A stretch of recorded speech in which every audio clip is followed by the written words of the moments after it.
This is a different look today, which isn't too bad. I'm not gonna lie to you that this does come with a fringe. I hate the fringe. Like, you know what? Let's just flip the fringe back. I cannot even show you because I'm so embarrassed. I don't think fringes are for me, or at least not synthetic anyway. Maybe if it's human hair and it's, you know, catered to my face, then maybe it's different. But on here, yeah, nah, this. Yeah, no, we don't be doing that. We don't be doing that.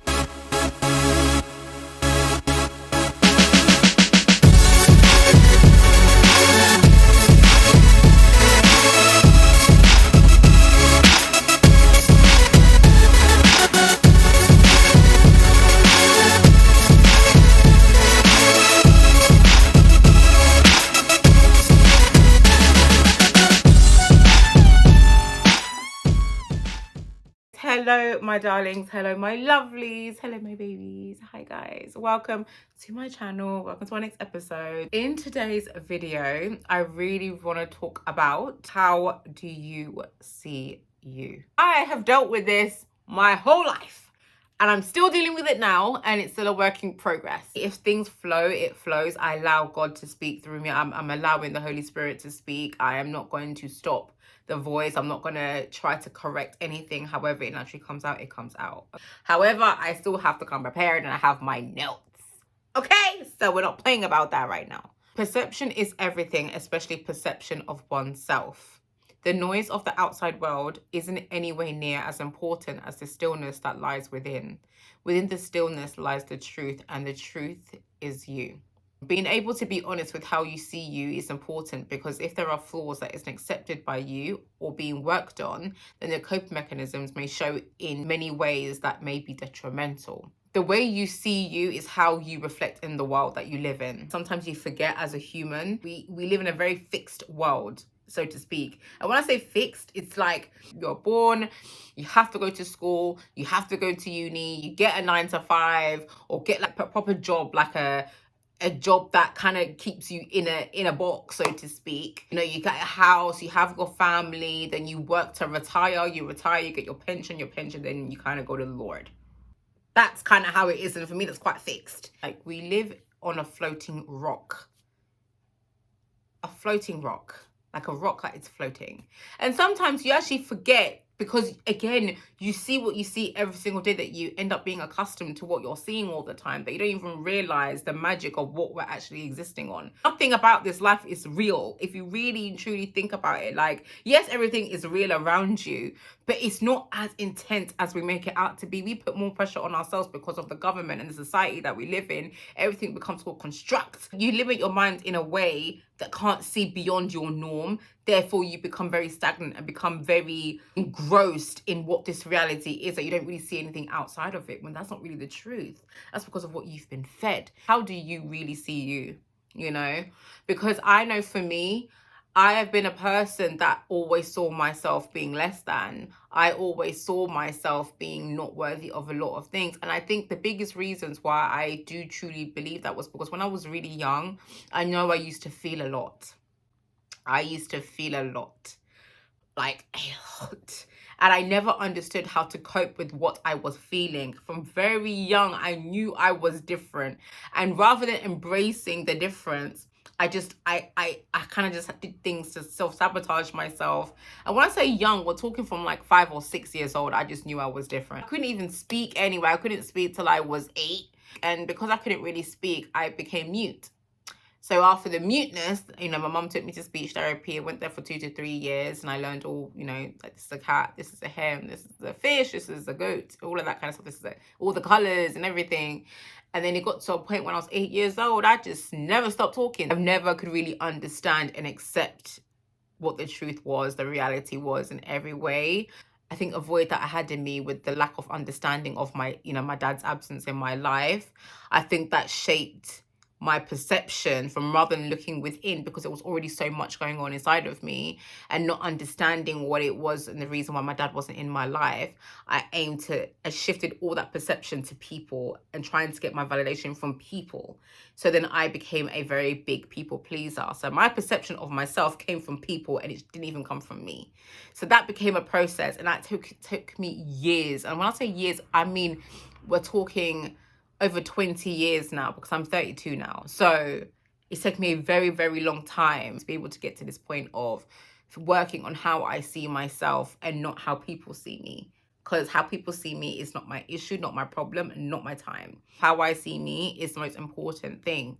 So even me doing this video right now, trying this different look, I couldn't really care less what people think, whether it's good or bad, negative, positive, it doesn't matter to me. What matters to me and what I'm working on is how I view me doing this video right now. It's different, so I'm adjusting to this. I'm adjusting to it. Like, I'm looking at myself and I'm just like, it's an adjustment, but we're trying it anyway. And I'm like, you know what? As time goes on, it's not as bad as I thought it was. You see? But that's my perception. So as long as I'm cool with it, that's all that matters. You're only there to really please yourself. You know, this whole idea of what people think, I feel like has been engrossed in us from when we was in school. Because when you're a student in school, from the moment you're young to you're older, you do things to get recognition from your teachers. You know, you do things to please your parents. You do things to make sure that you get the validation from outside sources. And with school especially, all you do is you give homework, you do coursework, you do essays, you do all this stuff just to get feedback. You do it just to continuously get feedback, to the point that your teachers end up becoming that person you go to when it comes to validation, because all you're looking for is that, because you've been programmed that way for so long. Now, people might feel differently with my opinion. That's perfectly fine. This is my humble opinion based on my own experience.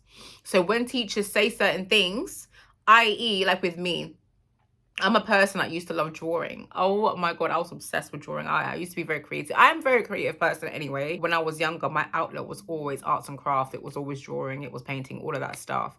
And I remember my art teacher, she didn't like me. And I know she didn't like me, probably because I spoke too much. Look, if you see all my credentials when I was in school, I was saying he's an amazing student, but she talks too much. That's all you're going to get with my stuff, okay? The year before this, I actually did a painting of an eagle. It's so funny now that I remember this and how significant eagles are to me right now, and phoenixes and butterflies. It's so significant for me. But now I'm even saying this story. It's actually mad. I feel like God is taking me down memory lane. I know I'm talking about the right thing right now, because I can feel it in my heart right now when I'm saying this. That gives me comfort. That gives me so much comfort now. Oh my God. Sorry. And they put the painting of the eagle in the school. When they come through, they would see these pictures that you did in your art class, you know, showing appreciation for the students' artwork. So I remember when parents' evening would come in, my mum came to the school and she saw my painting and I was gassed. So we fast forward now. I remember in this art class that I had, the exams, I did the brats. Even from back then, I was obsessed with butterflies. So I remember I did a drawing. I need to show you guys my artwork. Oh my God, because now these are all coming back to me. I remember in school, I drew, sorry, I don't know why I'm shouting. I'm so sorry. It's just because now it's really hitting me that I've always been obsessed with butterflies. And I just never thought I'd come back to this moment to realize, oh my God, the significance of what I used to do back then. But maybe now I'm connecting with myself from back then. I don't know. It's a moment. It's actually a moment. My biggest inspirations was the whole pop art. I loved pop art. I loved Roy Lichtenstein. He was one of my favorite artists. Long story short, she graded me a D. It was very deflating for me because I worked hard on that project. Even for me, I know I didn't deserve that. Oh my God, I feel like I'm gonna get emotional. This is my inner child. It's okay. We have to always brace myself when these things happen. It's okay, baby girl. It's okay. I got you. I promise. I'm just telling a story. I'm just telling a story. Oh my goodness. Hold on. Give me a second. I didn't deserve that D and it's not even me being boastful. It's not me trying to speak higher of myself than I actually am. No, it's because I knew how much work I put into it. And I know from the year before, I think in the artwork, I got a B. So I was very aware of my work ethic when it came to art. I feel like my research was on point. I felt like everything that I did behind the pop artwork should have been at least, at the bare minimum, a C. The highest is definitely a B. I was never really aiming for an A. I just wanted my creativity to flow. Didn't make any sense. And I think that really put such a downward spiral of, yeah, fuck it. Pardon my French. I'm not drawing anymore. My mum was pissed off. She was fuming. I remember when she came to my school for the parents' evening, because what they do is they tend to tell you your grade. Rather than just saying you've got a D, they will tell you that you are a D student. They will label you as something that, like, as if you are, when it's not what you are, it's what you've given, it's what you've shown. In their perspective, it was a D, you know? And it really deflated me. My mum was fuming. Who are you to tell my child that she's a D student? Who are you? And they couldn't really fight with her with that, but they're just trying to give her, you know, the whole, oh, you know, Miss Saki, ah, da da da da da da da, ah, da da da da da da da. Yeah, nah, my mum ain't about that life. But the thing is, I think the hardest part was for her was that I just quit drawing altogether. I swear to God, like, I haven't really drawn ever since. So we're talking 16 years ago was the last time I really sat there and drew, if I'm being honest. And only now I'm trying to get back into my creative vibes again and allow the inner child to explore, you know. And it's sad because I really allowed what she said to deter me and completely stop me off the tracks, because clearly what she said was enough for me to be like, you know what, maybe I'm just not good enough in this field. You know, my mum would every other year, she would ask me, when am I going to start drawing again? When am I going to start drawing again? When am I going to start drawing again? I don't know. I don't feel like I was good enough, and it really held on to me. And I think this is when I realized, like, I really hold on to positive and negative feedback from people, regardless of who it is. That was my reality, you know? Luckily for me, and I know God, he knew what he was doing, because I actually found acting around that time. They actually did drama class, and I thought, let me just give it a go. I remember in school, in the play, I was an angel. I know, and I'm going to show it to you as proof, because, you know. Let me show you right now. Hold on. Did you see it? Did you see the angel? That was me. I'm an angel. Well, let me just go to drama class. I just try and see. But I thrived in drama class. I really did well. When I was really, really young, I was smart. I was one of the people that was in the highest of every single class, from nursery to reception to year 1, year 2, year 3. For I was the highest, okay? I used to be so competitive with myself. Like, I was always going to do the best. I was always going to exceed it. I even got to a point, I remember in year 2 to year 3, I actually ended up jumping a year with 4 other people. I think 3 other people. And it was Ryan, it was Shannon, and I think it was George. Because we were clever. We were clever. I was smart. I don't think you understand. I was smart. And then something changed significantly when I went into year 7. And that's when peers became a big thing for me. And I was already a people pleaser as it was. And it just got even worse. It just got even louder, because now you're really dealing with the social dynamics of how it is to be in a school. You know, whether you are the popular ones, or you're one of the geeky kind of ones, or whether you are the kind of nerdy kind of ones, or maybe the ones that you are kind of more street kind of one. You just have different kind of levels of groups, and you try to find where you kind of fit in. It was difficult. I was one that always had the sweets. I was the one that had those 2 bunches with the lollipops in her hair. Honey, I'm born in the 90s, okay? Like, honey, we were born in a good year, okay? The lollipops, you know, we had the big dummies, just do it bags. In secondary school, things changed. Everything changed. Everything just changed. And it went from me being the top of my game and top in school to then just being, I guess, not the lowest, I would say, but it wasn't about education. It was more so about trying to figure out how I can fit in and be accepted by people. And it became a whole thing for my life. Please, like, you have to be careful of how you allow yourself to see you. If I can ask you to do anything at all, is to see yourself based on your own lens, not based on anyone else's. You have people that you probably do care about their opinions, of course, but not enough that you should see yourself any differently, higher or lower, less or more. Like, it really should be the best version of yourself. We're never gonna stop learning. That's one thing I know. We're never gonna stop learning. So how I've allowed myself to perceive myself for a very long time was less than. It really was. And I think that's one thing I know, that when I have my own child, I have my own baby, boy or girl, I don't care. Like, I really don't care. They're gonna know who they are from very young, because this is where I got lost in my process. Like, I want to make sure that my kids are affirmed every single day, because they need to know and recognize that they are the most purest, beautifulest gift known to mankind, because they don't come from any source that is less than. You come from a source that is so grand, and it's so big and so merciful and so powerful. Because you have a powerful father, sweetheart, best believe you are powerful in your own right. And they're going to know that from when they are a baby. From the moment I find out they're in my belly. From the moment they're in my belly, they're going to know. I can't wait to be a mum. I really can't wait to be a mom. And if you recognize that you know that your perception of yourself is not high right now, then clearly this is where we can actually do the work right now to help yourself alter that. And it takes a slow step. This is why all my videos, I would like to encourage baby steps when it comes to trying to work on yourself. It's not going to be an overnight thing. It's not going to be something that happens quickly and instantly. It's going to be a process. My journey of self-love started from, I feel like, do you know, if I'm being really honest, my journey, I feel like my whole life has been a symbolism of self-love anyway, or the growth and journey into self-love. But I feel like the actual journey itself started when I was 25. I couldn't see how I saw me.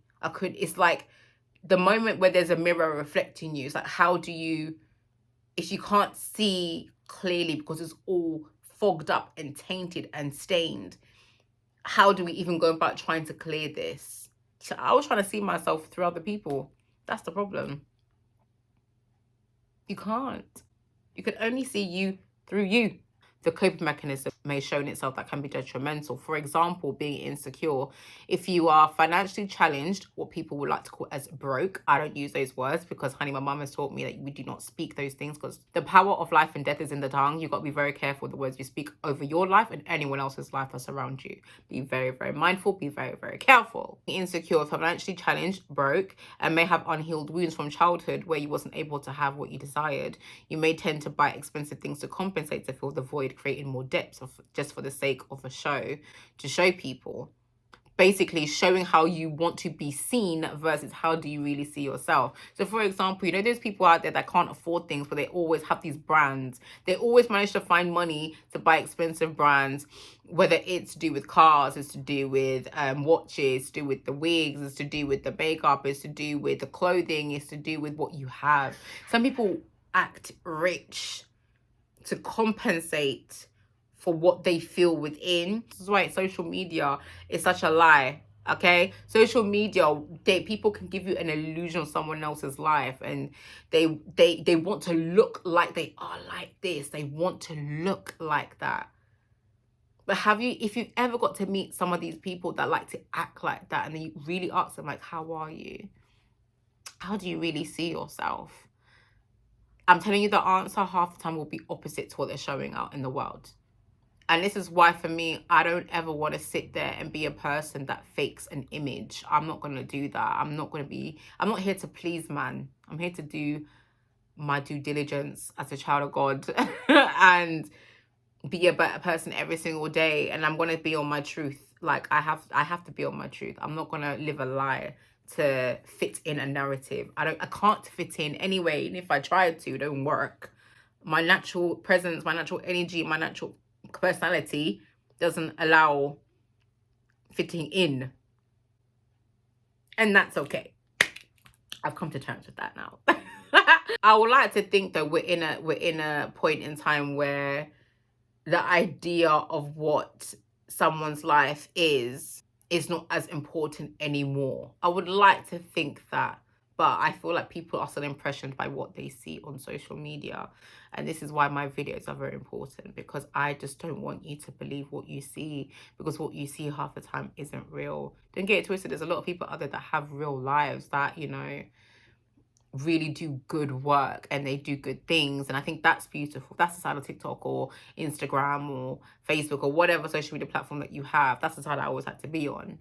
But when it comes to the life of, okay, they have these flashy cars, they have this and that and this and that, I don't care less, because it means nothing to me. Material things means nothing to me. Don't get to it. I want to have nice things in life. Of course, I want nice things. Duh. I want nice things. But at the same time, it doesn't impress me. What impresses me is what you do with what you have, not flaunting what you have. I don't care. That impresses me, you know. Accepting the parts of you that are good and bad. Now, I've been a person that will avoid all my bad and just want to stick with the good, but because I'm also a people pleaser, I didn't really see the good either. I saw the good through other people's eyes. So that was already a mixed up situation anyway. But to be able to accept yourself with the good and the bad, there's never really bad. There's never really bad in a person. That's what I'm trying to say. There is not really bad. There are things that you have to work on.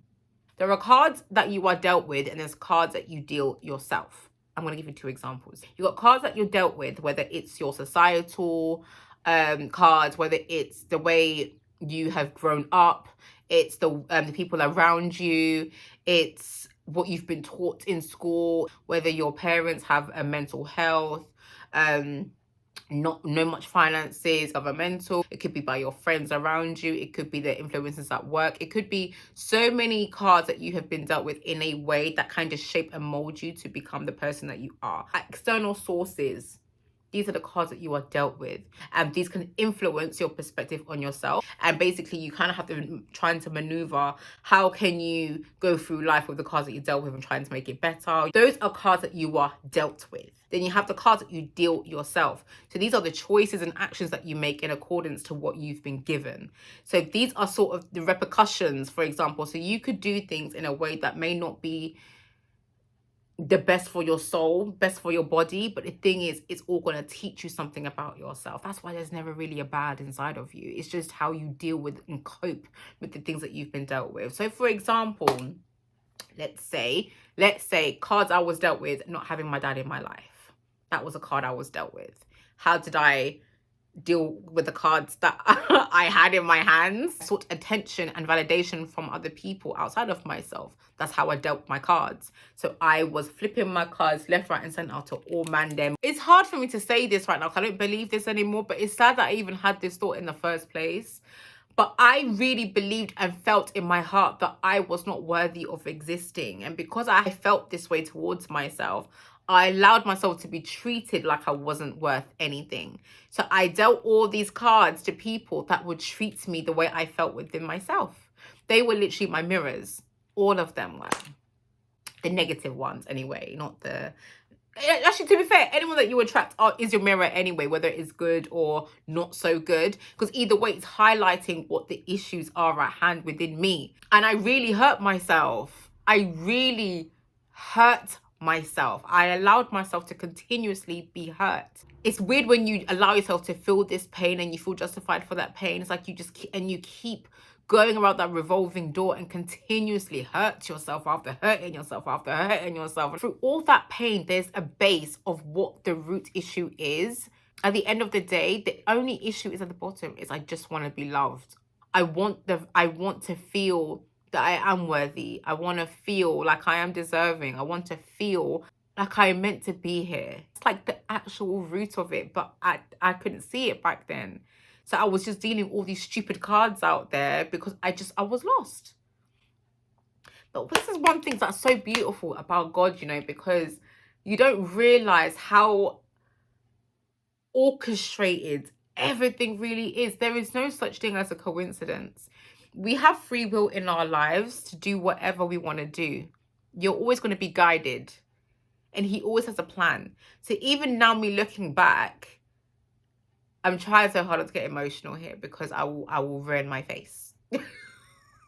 But even now, sitting here and just deeping it, like he was always guiding me, and I just never knew all the things. It's like, and now I'm trying to be so careful with how I maneuver my life because now I'm much more God-fearing and now I'm much more like I'm on this journey. But now I'm realizing, like, no matter what, I can't really go wrong here. You can't, because all the things that I went through led me to this point anyway. He really did use my bad for my good. He really did save me. He really was always going to bring me back to him. No matter what choice I made, he was always going to bring me back to him. Oh, Dad, you're so gorgeous, aren't you, darling? Mad when I'm sitting here deep in this, like, I can never really go wrong here. Any choice that I will make, at least it's a choice and step in the right direction. He will actually guide you no matter what. And he is so patient. He is so patient. Like, what is going to be for you will be for you, and nothing can stand in your way of what he wants for you, you know, nothing. My mental health means everything to me. And I feel like my mental health has been the best since I have making certain decisions to choose me. If I didn't have a good perspective of myself, I could never choose me. And I think I never really did choose me before. But God orchestrated all of that to help me choose myself. One of my biggest fears in my whole life that I could say is to really allow myself to be where I'm at right now. And it's weird because now I'm here, I'm like, what was I really afraid of? I don't know. So you can't beat yourself up over things that you can't control. You can't do that because you can't. It's not your fault. It's okay. But how you maneuver through these cards and how you deal it, now that is what's going to make the biggest impact in your life. Now, like I said, whether it might not be the best decision for yourself, but ultimately you're going to learn a lesson from it, or it could be the best things for your life and you're going to learn from it as well. Either way, there's no fails out here. It doesn't exist. You only ever learn from these situations. You only ever learn. It's like, you know, when you have those artists, like they take like a big canvas and they just be throwing things on there, throwing paints and throwing and it's like, what the hell? It's a big mess. It's a complete mess. But that painting could be worth 2 million purely because of where it came from the source.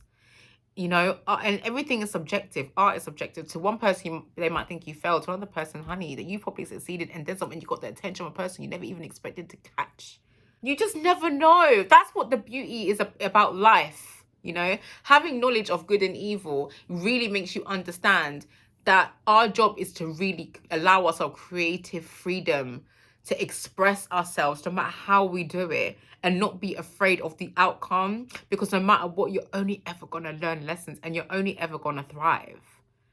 You're only ever going to thrive. You're never going to be in this place where you're not able to get yourself out of, because we're destined to always evolve and grow and thrive anyway.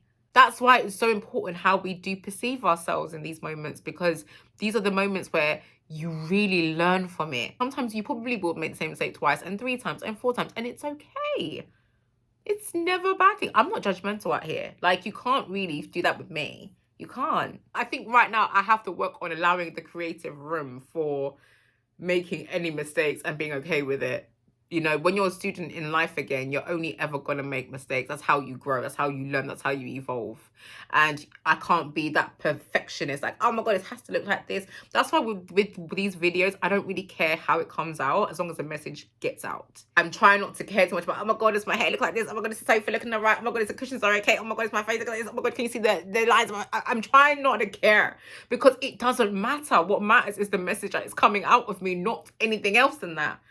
Because it's something that I'm going to say that hopefully hits someone where it needs to be hit.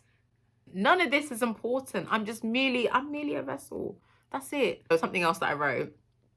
When you get a DIY set or a puzzle, the picture shows you the final piece, which is the beautiful part. But then you have to face all the pieces. Individually and patiently, it takes time. You then know the end goal is the one on the picture. But you have to deal with the process of figuring out what goes together, getting it wrong, trying out others, taking a break, bringing a friend, taking a moment. It's the same as us. The only difference is we have the capacity to feel, whereas these are merely objects. Let's do this like a childlike kind of vibe. Yeah, we have a puzzle. Let's say we've got a 600-piece puzzle. So we spread it all out. We get the ones that goes on the corner, the ones that kind of lines around the end. You got the color ones that maybe the color seems a bit more the same. You got the one maybe the color scheme is a bit more the same. You kind of organize things as it goes around, right? Then you kind of slowly start trying to find the pieces and put them together.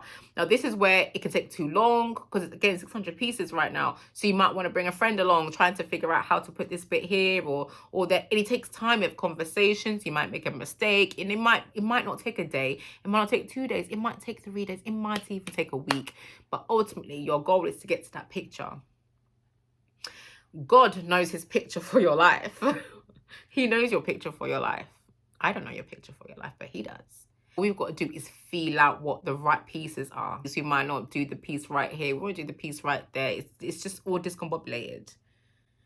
But ultimately, the pieces are meant to come together. This video really is about really seeing yourself from a childlike perspective and being able to explore and not thinking that everything has to be like one way. If you really don't know how you can change your perception on yourself, it's by simply starting to spend time more with you. Get yourself away from the noise and sit in solitude, being in more silence with yourself. It's really just being with your own company. If you can't sit there and enjoy your own company, then something's not right. I'm not even talking like spending time with yourself and watching TV, or spending your time in, you know, going on social media. That's not spending time with yourself. I'm talking sitting there and reading a book. I'm talking sitting there writing in a journal. I'm saying sitting there and talking to God, taking a walk without your earphones, with or AirPods or headphones or whatever you use. It's really just going out there and being in the moment. It's the most awkward feeling when you first start doing these things, I'm telling you, but it becomes so liberating. One thing that I tried to get my, I always say that my babies, my little sisters, one thing I always try to get them to do is to sit there, especially one specific girl. I remember asking her, like, I really want you to sit in the mirror and talk to yourself. And honest to God, when you first do it, you will avoid it. It's the most scariest thing is to sit in the mirror and talking directly to you. I don't know why, but it's just so difficult because you're not used to spending time with yourself. You're going to think it's abnormal. But I promise you, once you make it a routine, it becomes more of a habit. Then you start to really get into your own mind because you've got to understand, you don't see you during the day. You don't really see, if mirrors were never invented, we would never be able to see ourselves apart from reflections in water or reflections from objects that we're walking past. But have you not noticed that, like, if we never had mirrors, never had camera phones, we didn't have any of this, we would never see ourselves, ever. Of course, the way we see ourselves physically is so not important. It's what you feel within and allow that to exude on the outside. And this is why we are so blessed to even have a mirror where we can sit there and look at ourselves, talk to ourselves, and really allow what's coming out. Or we can see, it's like what we see in our mind versus what we're feeling on the inside can literally correlate, and we can try and kind of maneuver that out of our body and eradicate it from our system, and then pour back the beautiful love that we have within ourselves. Because the way you feel about yourself is sometimes warped by the way you see yourself because of how others see you. So the whole point is to drop what other people say about you, drop other people's opinions, drop the validation from everyone else, drop that out of you. Write all the negative things down about yourself that you believe within yourself. Write that down and look at yourself and say that to yourself and see what comes up with the feelings that you get inside of you when you say it. Feel it and allow it. Because the thing is, that's what you've been doing to yourself for such a long time. And honestly, God, it's disgusting. And that's how you're going to feel. And it's good that you feel that, because that means you know it's not true. To tell yourself that you are these negative things, I'm telling you, it's the worst thing you could do for you, because it's not the truth. If it was the truth, you wouldn't feel anything. Sometimes you can feel numb to things. That's also true. Sometimes when you're numb, it's because your body's protecting you from feeling something. Your body's in shock. It's literally a waiting game before something triggers the numb feeling to erupt. And it becomes a massive domino effect. Find those positive things, because when you find those positive things, we can slowly start to just check off something that's negative in the process. And we're going to keep affirming the goodness in your body, the goodness and mercy shall follow me all the days of my life. Oh my God. Look at me quoting out God over here. Does the way you see yourself align with the truth that's inside of you, or are you playing a character? That's a question for you, sweetheart. Let me know. You got to question the people around you, I'm telling you. Because how you see you, the people around you will reflect that. I'm telling you, based on experience. Because I've had a lot of experiences when it comes to friends. I love my friends that I have right now. And I mean right now as we speak, because a lot of people have fallen out of my life that I never thought would fall out. The people that are for me are here right now as we speak. Even if we don't speak for 3-4 months at a time, it doesn't mean that you're not my person, And I have the people that I speak to every single day, every other day. And I have the people that I speak to once or twice in a month. I have the people that I speak to once every few months. It's okay. That it doesn't mean this is what it's like to be growing up and to being an adult. Now I know what the true meaning of friendship is. Now. Only now. Especially from a soulful level. I feel like my friends right now are all soul-based. So I know they're friends for life. And it makes me happy, because I'm like, when I get married, you'll say being a bridesmaid. I don't know if they have a bridesman, but I need a bridesman too. There's nothing about me that's traditional. Nothing about me is traditional, darling. Nothing at all. We're not all made the same. And that's the whole point of life. But people are here molding themselves to become something that they're not, because they need the validation from someone else. It's not within themselves. No, we are not all made the same. That is the beauty about life, is we are all uniquely made. We are all made in God's image. And guys, not one-dimensional, but image-wise, we are all created differently for a reason. And it's up to us to accept that, because it's beautiful, because He made it. We didn't make this. He did. So why'd I allow myself to hate myself for so long? It makes me so sad. Oh my God. Our differences are tailor-made. So don't feel you have to fit yourself into a mold. You know, with molding, basically improves the clay's plasticity, making it easier to work with. That's what God does with us, right? And being yourself naturally will attract those who are empowered to be themselves and listen to what's inside. Like attracts like. They don't just speak as vessels. Their advice comes from a different place and from a deeper place. Their intuition, the truth. You have to nurture the inner self of yours because no one can do it like you. It all starts with you. The world that you live in will start to change once you start pouring into you.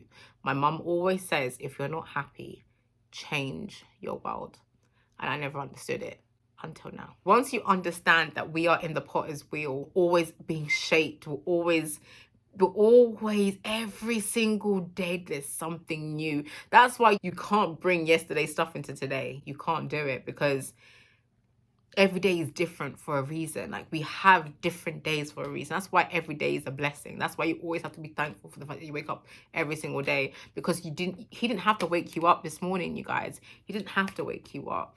The more and more I do these videos, the more my voice ends up going back to what my foundation is in God. Like, and I'm sorry for those that don't really believe. I'm trying my best to work on this and be slow, but honestly, I can't help but speak my truth out here. I can't. I'm sorry.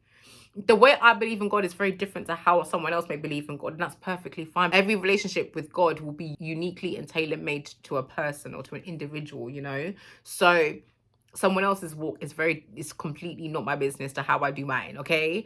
But with me and personally and my walk with God, like,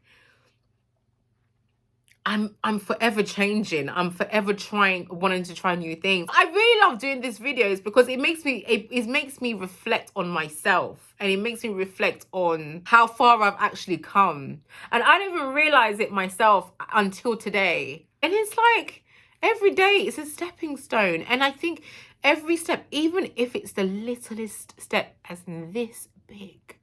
You gotta remember though, faith as small as a mustard seed can move mountains. So if you can make a step this big, even something as simple as getting up and making your bed. Well done. Because honey, I've had mental health before, and how hard it is to do the simple and basic things. Someone else can make you feel like stupid for not being able to do something as simple as that. I'm not going to do that to you. Something as simple as getting up and having a shower. I'm so proud of you. And I mean it when I say this, by the way. I'm not speaking in a way that's going to be degrading or in any way that is going to make you feel less than, because that's not what I'm here for. I'm here to help you with the baby steps, because I'm encouraging myself with the baby steps. So if I'm here doing the baby steps, then sweetheart, so can you. Just take each day as it comes. You know, try and do something that's going to make you feel proud. Even if something's washing your hair, you know, or making something to eat for yourself, or taking a walk, or reading a book, you know, just trying to buy yourself a journal. I think the hard part is doing something, but then being consistent with it, because something will happen where all the negative thoughts will come in. I feel like for me, I'm such a big advocate for journaling, So if you can at least buy yourself a journal. If you don't have a journal, get some paper. If you can't get paper, but you have a phone, there's a journal app on your phone completely free. Because you couldn't watch this if you don't have a phone. But the only reason why I say journal, because there's something about heart to paper that just works so beautifully. When you think about the back in the day, you know, writing love letters and all that stuff, it comes from the heart. There's something about things that are written, it comes directly from the heart. I truly believe that. Even if you're not able to be consistent with doing certain things, be consistent with writing down how you're feeling and your thoughts. Get it out. Don't keep it inside of you. You need to get it out of you for a reason, because those thoughts are polluting your spirit, your soul, your body. We're trying to fight all of that. And we don't need that, because they're not the truth. then that way we can start slowly starting to feed in the good, which we'll do as well. There is never a wrong or right in how we do things. There is never a wrong or right at all. We're going to change our world, and we deserve it. We deserve to